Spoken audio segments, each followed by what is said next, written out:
Stages of Hajj. Let's begin our journey. Start by visiting the Prophet's mosque in Medina. This visit is a peaceful and spiritual experience. Here you can pray and reflect, feeling a deep connection to the Prophet Muhammad, peace be upon him.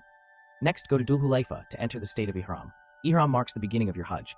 This is the Ihram of Umrah for those who perform Haji Tamatu. Travel to Makkah to perform Tawaf. Walk around the Kaaba 7 times. This shows unity with Muslims worldwide and devotion to Allah.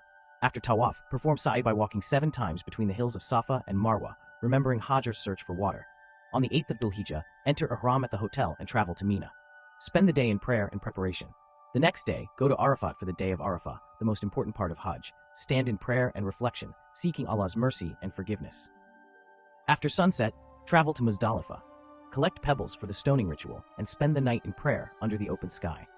On the 10th of Dhul Hijjah, return to Mina to perform the stoning of the Shaitan ritual. Throw 7 pebbles at the largest pillar, symbolizing your rejection of evil. Then, perform the Qurbani sacrifice and exit the first stage of Ihram by shaving or cutting your hair. Return to Makkah for Tawaf al-Ifada, the fard act of Hajj, circling the Kaaba and perform another Sa'i. Spend the final nights in Mina, continuing the stoning ritual at the 3 Jamarat, 7 each on the 2nd and 3rd days of Eid. Conclude your Hajj with Tawaf al-Wada, the farewell Tawaf, circling the Kaaba one last time before leaving Makkah.